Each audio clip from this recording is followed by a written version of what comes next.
Saudações a todos e bem-vindos a mais um Blockbuster. O novo co-host agora, oficial. O Daniel, que já tá aqui comigo há um bom tempo, fazendo vários episódios, a gente tava em conversa pra decidir se ele ia ou não virar um co-host, e ele topou. Cara, Daniel, um prazer agora a gente tá aqui comandando esse programa juntos. Negócio fechado. Ó, e a gente tá aqui, ó, devidamente trajado, não é à toa.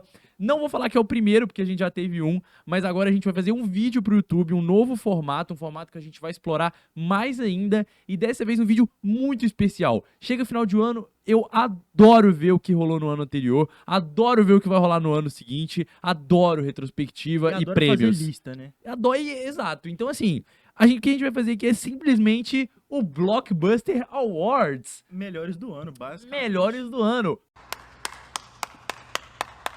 Plus mais retrospectiva. Tá bom? No início, antes de premiar os melhores filmes e séries do ano, a gente vai fazer uma pequena retrospectiva do que aconteceu no mundo cinematográfico. Olha, foi um ano cheio pra caramba, tá? É o ano do caos. É o ano do caos. Ó, vamos definir aqui algumas regras para nossa lista, para as nossas listas, né? Primeiro, ela é uma lista em consenso, tá bom? Então eu e o Daniel, a gente brigou muito para conseguir alcançar um consenso.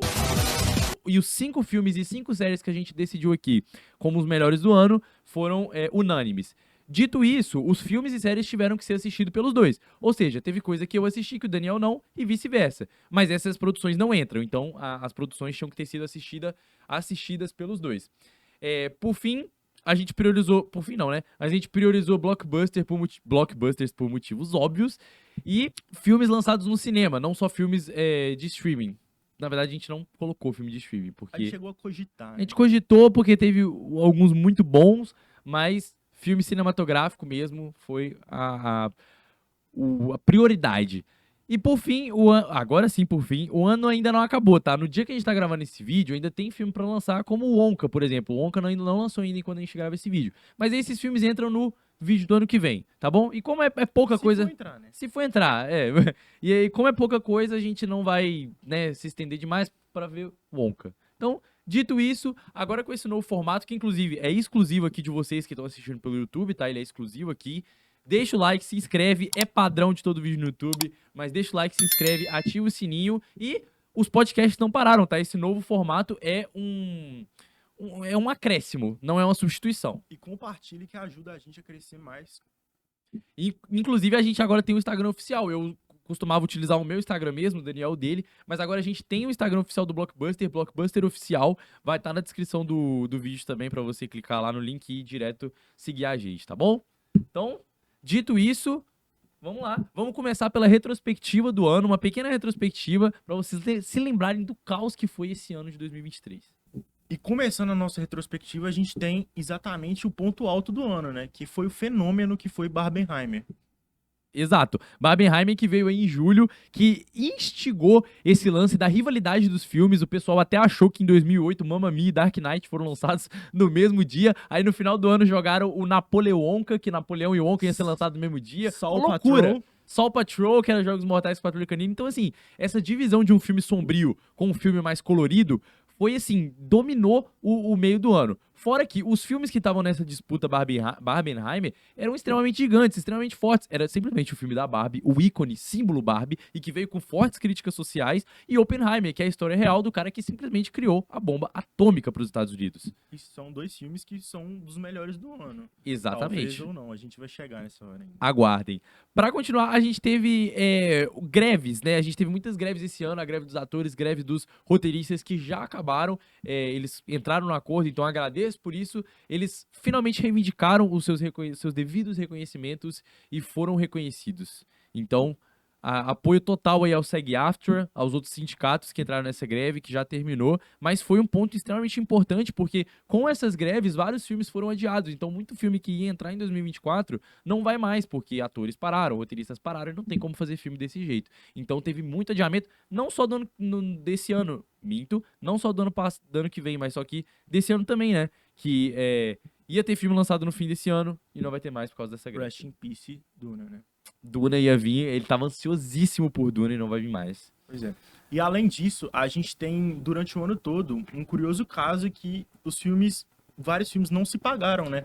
Fizeram muito dinheiro na bilheteria, só que com essa produção conturbada por causa de recessão econômica no mundo todo, a gente tem filmes que fizeram muito dinheiro, mas que não deram lucro, como Homem-Formiga e a Vespa Quantumania. Muitos flops, né? É aquela Sim. palavra que a gente adora usar, muitos flops. Muitos, gente. É bizarro o quanto que esse ano teve filme que simplesmente não vai ter continuação ou vai ter que lutar muito pra ter, porque não se pagaram, entendeu? Porque não é só o orçamento bruto de um filme. Se vocês forem pesquisar, talvez vocês achem lá um orçamento, vê a bilheteria e falar, se pagou. Mas não, gasto com marketing não entra nesse orçamento inicial do filme, né, da produção. E também o dinheiro que vai pros donos de cinema, né? Que são normalmente 50% nos Estados Unidos. Inclusive. Exatamente. Então, teve muito filme flopando esse ano e filme grande, como ele citou. Homem-Formiga, que é filme de herói, teve Transformers, teve Flash, enfim, Indiana Jones, que era o revival de uma saga. Simplesmente não se pagaram e a gente provavelmente não vai ouvir falar deles por um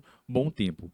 E, que mais? Anos fortes pro terror, né? Muito forte. Aí você vai falar mais que eu não gosto tanto de terror. Na questão do terror mesmo, na questão de bilheteria, o terror fez muito dinheiro e lucrou, porque são diferentes dos que a gente citou antes, são filmes baratos de fazer que dão lucro, como por exemplo, Five Nights at Freddy, Fale Comigo, Evil Dead Rise, né? E outros, sim. Pois é. Principalmente FNAF, que por mais que tenha uma qualidade questionável, arrecadou. Isso aí não tem como desmentir, né? Sim. Então, dito isso, uma pequena retrospectiva, breve mesmo, gente, porque a gente quer focar aqui nos nossos awards, a gente quer focar aqui nos nossos prêmios. Então, pra primeira parte, a gente vai falar do quê? Delas, das famosas né? menções desonrosas das séries. Primeiro, a gente vai começar aqui com as séries, a gente tá aqui com o nosso PC pra auxiliar a gente.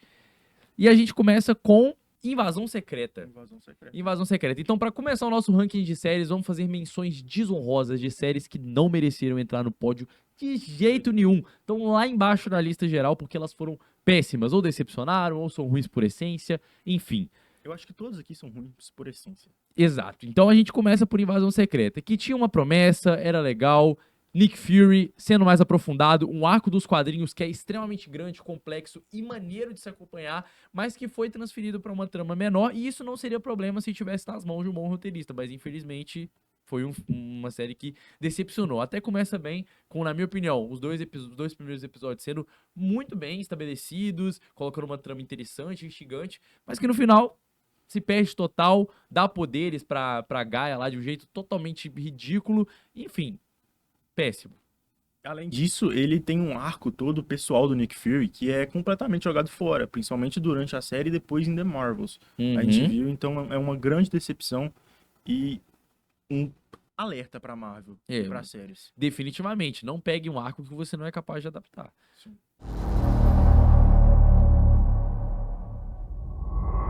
Em segundo lugar, a gente tem The Witcher, a terceira temporada. Cara, The Witcher já tava se enterrando ali com o spin-off Blood Origin. Mas se enterrou de vez, fechou o caixão, colocou a lápide em cima com essa terceira temporada que é horrível. A trama é arrastada, a trama é confusa, os personagens não são bem desenvolvidos, o que tem são momentos legais de ação, mas que não fazem a série se compensar, definitivamente não fazem. E The Witcher, na verdade, ela prometia ser a nova Game of Thrones, né? Ou pelo menos a Game of Thrones da Netflix, e definitivamente não é isso. Talvez na primeira temporada podia ter essa promessa, mas com essa terceira a gente bate o martelo que não tem como. E a nossa terceira menção desonrosa, porque a gente não quer focar demais aqui no que é ruim, é ela, o Continental do mundo de John Wick. John Wick, que é uma franquia que ainda não tinha errado, né? Exato. Ela não tinha errado. Com Quatro filmes e não tinha errado. E finalmente veio com uma série spin-off mostrando um personagem que a gente já conhecia nos seus tempos passados, né? Quando ele era mais jovem, quando ele tomou, né, o Hotel Continental. Esse personagem é o Winston. E o cara simplesmente um personagem anticarismático, pouco trabalhado. E até a ação da franquia que poderia ter salvo ali, porque diferente de The Witcher, né? John Wick ele é focado em ação. É uma série de ação. Uma franquia de ação. E essa série quase não teve momento de ação. E quando teve, eram extremamente mal coreografados. Gente, cadê o Chad Stahelski pra guiar essa série? Cadê? Simplesmente compraram os direitos ali, ou fizeram um acordo com os direitos e pronto, e aí, vamos fazer uma série qualquer. E os próprios atores, né? Muito mal escalados. Até o Mel Gibson, que é a estrela da série, ele se perde completamente no seu papel, né? Exatamente. Mel Gibson que parece que não pagaram o cachê dele direito, Esqueceram. porque esqueceram. Ele aparece pouco, aparece só dentro do hotel, é uma atuação extremamente caricata e que poderia ter salvo a série, mas infelizmente não salvou. Então essas são as nossas 3 menções desonrosas para séries que não mereceriam nem um pouco entrar no nosso pódio. E agora a gente chega nele, o nosso pódio de melhores séries do ano.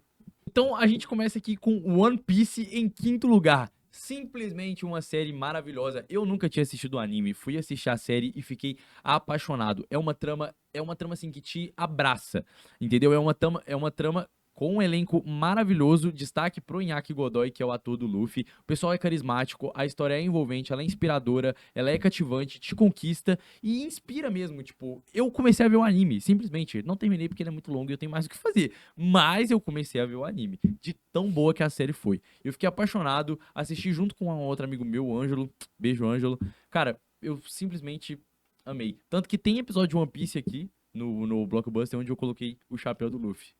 Busquem. É realmente uma série que conecta a gente àqueles personagens. Uma história grandiosa, uma história elegante, um universo diferente que eles conseguiram criar, principalmente com design de produção bem Uhum, caprichado, né? uhum.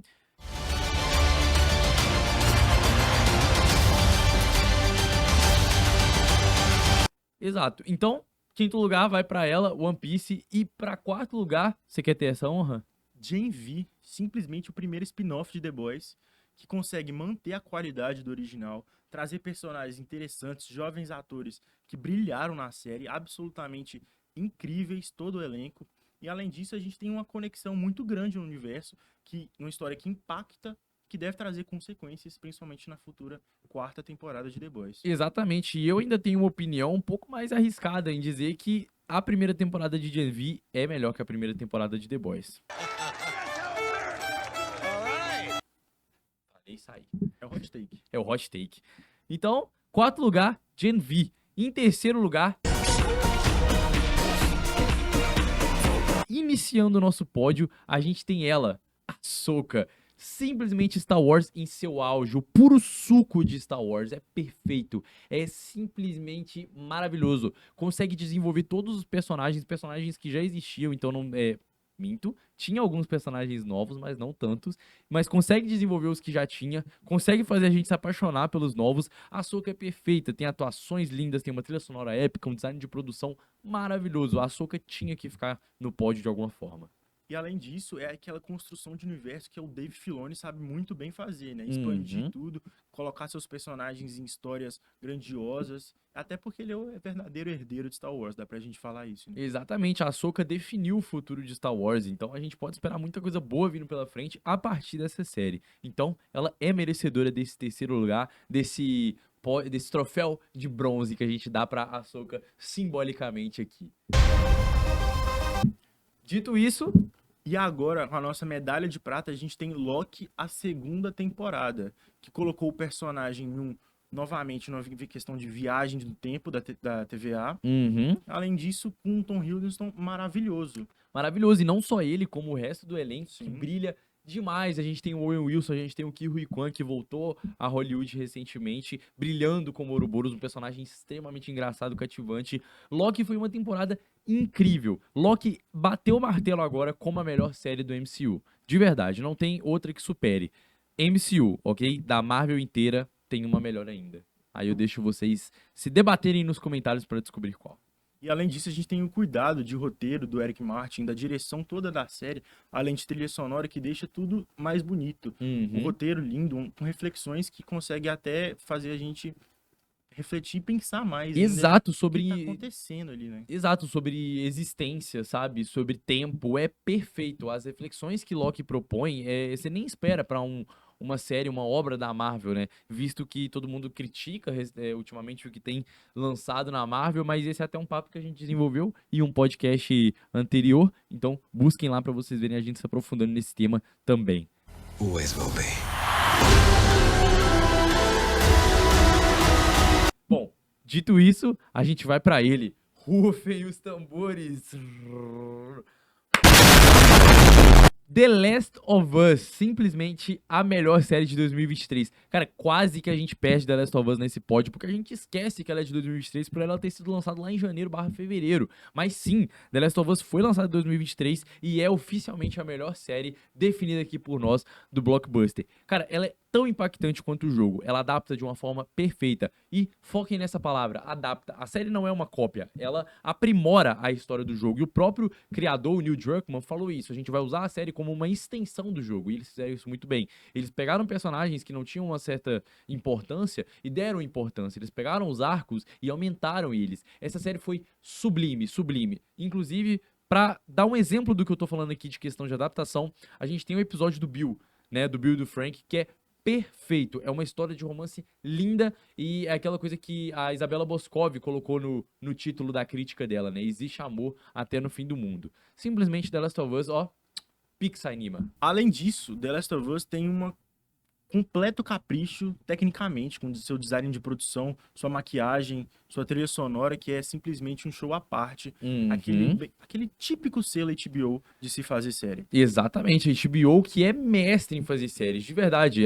São raras as vezes em que você vai encontrar uma série original HBO que é ruim ou mediana. E destaque para a trilha sonora, que é do mesmo compositor dos jogos, que é o Gustavo Santaolalla. Ele é perfeito, as músicas dele exprimem todas as sensações da história de um jeito sublime. Então, primeiro lugar para ela, The Last of Us, ó, palmas.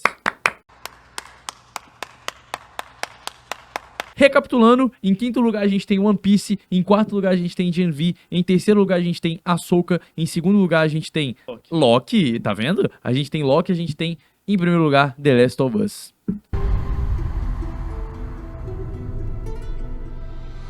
E bom, a gente espera que vocês estejam gostando desse formato, e antes da gente passar para os filmes, que é o foco aqui, o maior deles, a gente espera que vocês já tenham se inscrito no canal, já tenham deixado o like. Caso não, façam isso para dar essa moral pra gente. A gente tá começando agora nesse tipo de formato, então eu conto com vocês, sigam a gente no Instagram também, e é isso, tá bom? E deixem nos comentários o seu top 3 de séries e de filmes. Exato, a gente quer ver. Além de menções desonrosas, pode colocar aí. E só um aviso antes da gente começar os filmes. As nossas menções desonrosas para os filmes são as 3 filmes de super-heróis. Vixe. O que é um aviso. O que é um aviso. Um aviso. Definitivamente. A gente já falou várias vezes aqui no podcast sobre o fim da Era de Heróis. E, assim, a gente já deu a nossa opinião, como eu falei. A gente tem episódios aqui falando sobre isso, mas a gente só vai dizer que os 3 piores filmes do ano serem filmes de super-herói, definitivamente não é à toa. Tá bom? Então, dito isso, a gente vai pra elas. As menções desonrosas dos filmes. Primeiramente, a gente tem... Ai, meu Deus. A gente tem Homem-Formiga e a Vespa Quantumania. Simplesmente ridículo. Cara, uma das minhas maiores críticas é a atuação Paul Rudd, que é perfeito fazendo uma atuação pífia nesse filme. A filha dele, a Cassie Lang, que eu nem lembro o nome da atriz, também fazendo uma atuação extremamente ruim. E por fim, a Vespa completando mais 2 atores consagrados, que são a Michelle Pfeiffer e o Michael Douglas, também passando vergonha num filme que não deveria existir. Definitivamente a Marvel pecou muito nesse filme. É um filme que ele coloca todos os personagens, começa e termina de um mesmo jeito. É uma decepção em relação ao Kang, do Jonathan Majors, da Vespa da Evangeline Lilly, que tá no título, mas ela é simplesmente jogada fora nesse filme. E é uma questão de ficar de olho, porque o melhor personagem do filme é o Veb, uma gosma rosa. Exato, então definitivamente não é à toa e não é algo legal a se ter no currículo, né? Um filme onde o melhor personagem é um personagem que nunca tinha aparecido antes, secundário, e que é uma gosma. Bom, dito isso, a gente passa pro próximo, que tá em ordem cronológica, coincidentemente, The Flash. Cara, não tinha como The Flash dar certo. Eu não sei como esse filme foi pra frente. Ele devia ter sido cancelado. Batgirl foi cancelado, não devia. The Flash devia. Porque The Flash mudou de diretor, mudou de roteirista. O ator principal, que é o Ezra Miller, se envolveu em várias polêmicas. E enquanto o filme estava sendo desenvolvido, o universo expandido da DC simplesmente faliu. Simplesmente deixou de existir, acabou. E aí? Cara, o filme é uma bagunça, o filme é uma salada de frutas com macarrão e arroz e feijão, cara, é bizarro o que esse filme é. Ele é o caos em forma de filme, não tinha como dar certo. Isso é Flash. E além disso, ele tem essa história do Flashpoint completamente desperdiçada, né? Que é a mesma questão lá do Invasão Secreta, cara. A gente encontra um padrão aqui nas nossas menções desonrosas, que são histórias fenomenais nos quadrinhos, mas que foram adaptadas de formas horríveis. E simplesmente um filme que ele se sustenta pelas participações especiais e ainda tem um péssimo CGI que chega a incomodar quando você tá vendo. Exato, participações especiais essas que, beleza, são cameos, mas não fazem nem sentido, na minha opinião. De Sim. verdade, não fazem nenhum sentido. E pra encerrar, a gente tem um filme que eu tenho certeza que o Daniel gostou menos do que eu, mas não deixa de ser uma menção desonrosa, porque, pelo amor de Deus, nesse filme. É Besouro Azul, que é o outro filme da DC, ou foi o último lançado até quando a gente tá fazendo esse vídeo, Uhum. que simplesmente é um filme de herói completamente estereotipado, mesmo sendo feito por latinos, é um filme cheio de estereótipos, é um filme que se sustenta nos seus personagens coadjuvantes, que são a família do personagem do Xolomari Duenha, E que, na minha opinião, passa um pouco do ponto. completamente do ponto, eu também tenho essa opinião. Além disso, a gente tem os piores vilões que eu já vi em uma história de quadrinhos, inclusive um desperdício Definitivamente. absurdo da Susan Sarandon, que é uma ótima atriz. Que tá envolvido em polêmicas aí, mas Sim. a gente comenta sobre essas polêmicas em um futuro episódio. Eu acho que vale um episódio sobre isso. Então, aqui, encerradas as nossas menções desonrosas, a gente finalmente vai falar do nosso ranking dos 5 melhores filmes do ano. Lembrando das regrinhas, são filmes em consenso, então a gente decidiu juntos, são filmes que foram lançados no cinema, são blockbusters, e a gente tem que ter assistido, né? Os dois tem que ter assistido. Pra inaugurar, Gran Turismo de jogador a corredor. então, a gente tem simplesmente Gran Turismo, que eu não fazia ideia de que eu ia assistir esse filme, quem dirá ele entrar no nosso top 5, mas eu fiz questão, falei, Daniel, vamos colocar esse filme aqui, porque Gran Turismo parece que você tá assistindo de fato uma partida, você tá assistindo um jogo ali, um esporte, porque o filme, ele te deixa, assim, ele te faz crescer ali dentro do cinema, sabe? É uma experiência mágica. Você simplesmente se surpreende, você se emociona, você se inspira com aquela história, que é real, o que também é extremamente surpreendente, saber que um nerdzinho saiu da cadeira e foi virar piloto de corrida profissional. Maneiríssimo. E é um novo jeito de se adaptar a videogames, né? É um filme que adapta uma história que aconteceu em relação ao videogame. Além disso, o filme conta com cenas de corrida absurdas, Absurdas, de verdade. com drones, utilização de drones ali, e até uma trilha sonora, escolha de música que é interessante e complementa o que a gente está assistindo. Exato, tudo isso corrobora pra aquela coisa que eu falei, da sensação de você estar assistindo ao esporte de verdade. Cara, eu me lembro da experiência de ter visto esse filme no cinema, e quando acontece uma certa coisa ali no final, numa corrida, e os meus amigos, a gente gritar, comemorar, como se a gente estivesse assistindo ali uma partida ao vivo. Foi simplesmente incrível, uma experiência maravilhosa, Gran Turismo de jogador a corredor.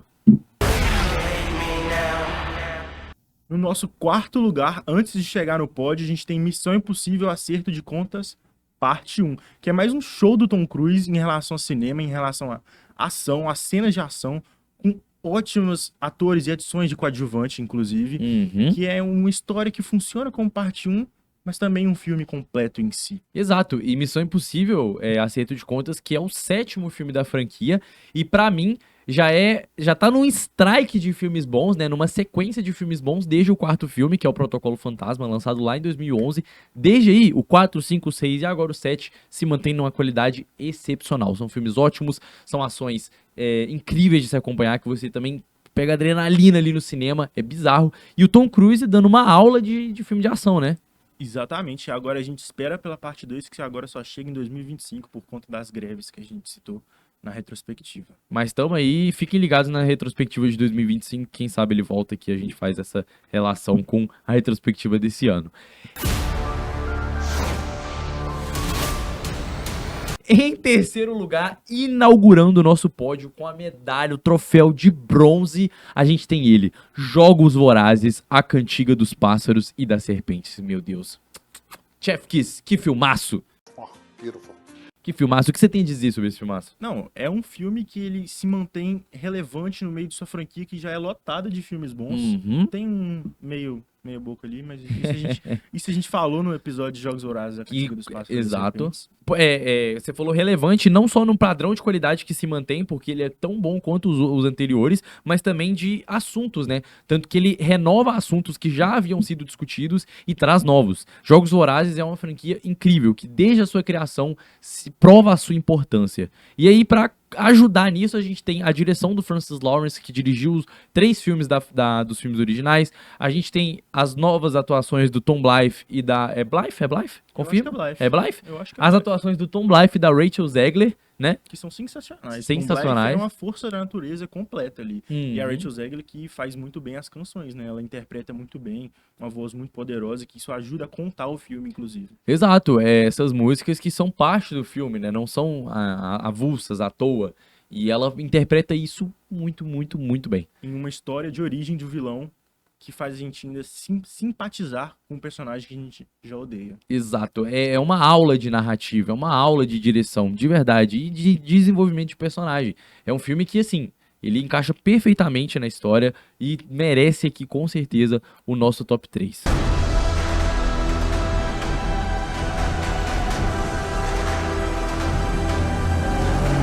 Em segundo lugar, a gente tem aquele filme que é o quase perfeito do ano, para receber aquela medalha de prata, Oppenheimer, de Christopher Nolan. Uhum. Christopher Nolan que tá, assim, eu não sei se o ápice dele foi em Cavaleiro das Trevas ou se é agora. O cara simplesmente lança bomba o tempo todo. Oh, gostei do trocadilho. Que trocadilho inteligente. Cara, esse filme, assim, ele te deixa atônito no final. Ele te deixa. Ele é estonteante. É um filme incrível que quando eu saí do cinema eu tava tipo.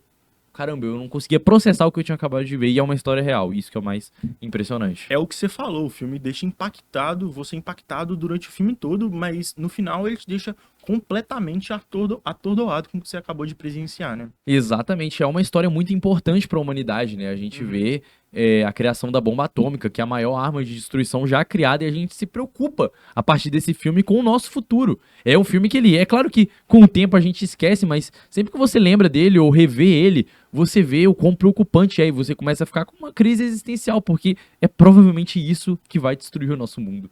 É bizarro. Oppenheimer merece esse segundo lugar, definitivamente. 5, 4, 3, Truman needs to know what's next. 2, What's next? 1. E agora, o nosso filme de medalha de ouro, Guardiões da Galáxia, volume 3. Guardiões da Galáxia 3, palmas O antecipadas melhor para esse filme filme, do ano. que é o melhor filme do ano. Fica aqui com a nossa medalha de ouro, nosso troféu de ouro, porque Guardiões da Galáxia 3 é simplesmente lindo. É um filme que te abraça, é um filme emocionante, é um filme que, meu Deus, eu poderia ficar falando por horas aqui sobre ele, porque ele tem uma química entre os personagens lindíssima, tem uma mensagem lindíssima, ele fala sobre maus tratos com os animais, então tem uma mensagem definitivamente importante ali por trás do filme, não é só um filme de herói, ele é facilmente um dos 5 melhores filmes da Marvel, ele é extremamente, tem uma narrativa extremamente boa, James Gunn se provando aí um dos maiores diretores nesse ramo de super-heróis, James Gunn que inclusive vai comandar a DC agora, eu tenho muita fé nele, principalmente por causa desse filme aqui, a química entre os personagens se mantém perfeita, o vilão é repulsivo e ele tem os ideais que você discorda, então você fica com nojo, você fica com raiva, uma interpretação maneiríssima do ator, que eu não vou saber falar o nome, mas enfim, Guardiões da Galáxia merece esse posto. E além de ser o melhor do ano, é facilmente um dos melhores filmes da Marvel. É um Exatamente. filme que te traz emoções e mais emoções cada vez mais. Emoções de amor, de carinho, reflexões sobre animais, de tristeza, de preocupação. Preocupação é muito massa, porque ele é um filme que ele não é sobre salvar o universo, ele é sobre salvar o seu amigo. Então isso é demais, cara. Essa mensagem do filme, essa vertente do filme é lindo, E lindo, além lindo. disso, tem aquele humor James Gunn na medida que completa com toda a fantasia. Além da trilha sonora, aquele clássico James Gunn. Cara, o álbum da trilha sonora, que é o Awesome Mix do Peter Quill, continua Volume 3, né? perfeito. Nossa, Chef Kiss.